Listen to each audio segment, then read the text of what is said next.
Semasa anda mengalami stres, anda boleh mengalami ketegangan otot di kepala, tengkuk, bahu dan bahagian lain badan. Anda juga boleh mengalami sakit kepala, insomnia, rambut gugur, perubahan selera makan, cerit-berit, gangguan nafsu seks, sakit dada dan boleh mengalami serangan jantung. Stres yang berpanjangan boleh melemahkan sistem imuniti dan badan terdedah pada jangkitan penyakit.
Seterusnya kita akan mengulas jenis-jenis stres. Secara umumnya terdapat 5 jenis stres. Yang pertama ialah stres baik. Stres baik tidak akan mendatangkan kesan buruk. Sebagai contoh, stres yang kita alami daripada majlis perkawinan ataupun majlis anugerah kecemerlangan akan membantu kita untuk mencapai matlamat hidup. Yang kedua ialah stres akut, yaitu stres yang paling biasa ditemui dan berlaku sepanjang hari. Stres ini juga tidak akan memudaratkan. Stres akut merupakan tindak balas tubuh badan kita terhadap ancaman nyata yang dilihat di sekeliling kita. Sebagai contoh, kita akan mengalami stres akut apabila melihat seekor ular. Jenis stres yang seterusnya ialah eustress. Eustress akan membantu tubuh badan kita untuk lebih berwaspada dan bersedia dalam menghadapi rintangan. Eustress akan membantu kita untuk membuat keputusan yang bijak. Stres yang keempat ialah distress internal. Distress internal akan memberikan kesan buruk terhadap tubuh badan kita. Stres ini biasanya berlaku akibat pengalaman harian seperti masalah keluarga hingga menyebabkan badan berasa tidak nyaman. Akhir sekali ialah hypostress. Stres ini seringkali terjadi apabila seseorang individu tidak menemukan tekanan maupun kebimbangan dalam hidupnya. Hypostress terjadi berawal dengan kebosanan yang sangat ekstrim hingga menyebabkan tidak ada motivasi untuk bangkit melakukan pekerjaan bermanfaat dalam diri. Punca-punca stres dalam kalangan pelajar universiti. Terdapat 3 punca stres dalam kalangan pelajar universiti, iaitu yang pertama pengurusan masa, kedua masalah kewangan, ketiga faktor persekitaran.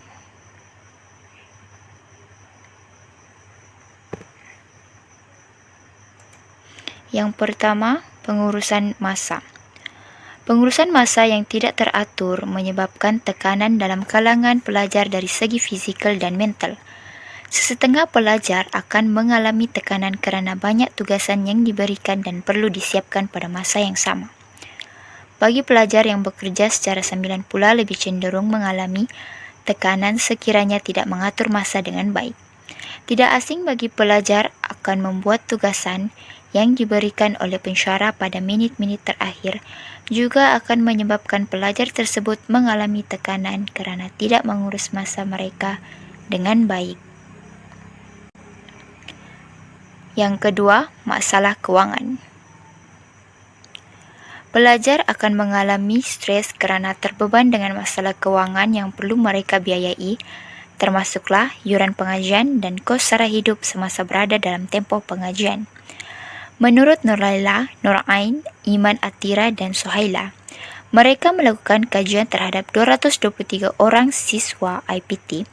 Walaupun terdapat pinjaman PTPTN dan beasiswa, pelajar tetap terbeban dengan masalah kewangan kerana kos sara hidup yang semakin meningkat. Yang terakhir, faktor persekitaran.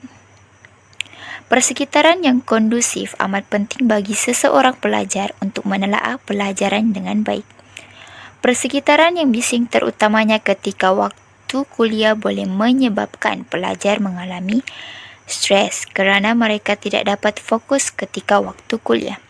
Keadaan bilik yang sempit dan kurang selesa ketika di dalam dewan kuliah menyebabkan pelajar bersesak-sesak untuk menjalankan sesi kuliah. Assalamualaikum dan salam sejahtera, saya Siti Hatijah binti Aziz Tabah. Hari ini saya akan kongsikan kepada anda 5 kesan stres kepada pelajar.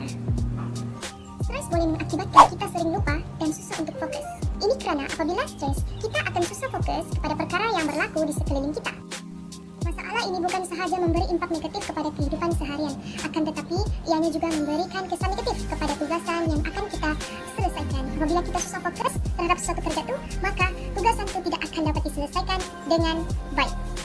Yang kedua adalah insomnia. Apa itu insomnia? Insomnia adalah satu penyakit yang dihidapi oleh manusia yang mengalami masalah susah tidur pada waktu malam. Mereka yang menghadapi stres tidak boleh berhenti berfikir walaupun pada waktu itu tubuh badan mereka memerlukan rehat. Apabila tubuh mendapat kurang rehat, maka tubuh badan mereka akan menjadi lesu pada hari yang berikutnya. Yang ketiga adalah sakit kepala.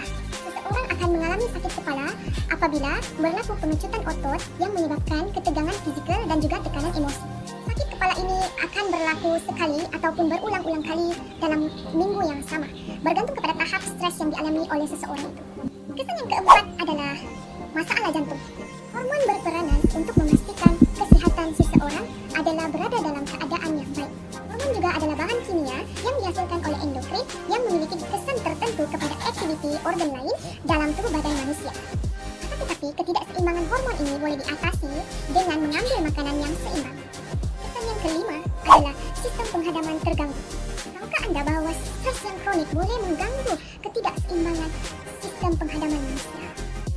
Simptom seperti mual, makanan susah untuk dihadam, dan juga perut berangin mungkin berpunca daripada stres. Sekiranya kita menghadapi simptom seperti ini, pastinya kualiti kesihatan kita akan terjejas. Itu sahaja daripada saya. Sekian, terima kasih. Jumpa lagi dalam video akan datang.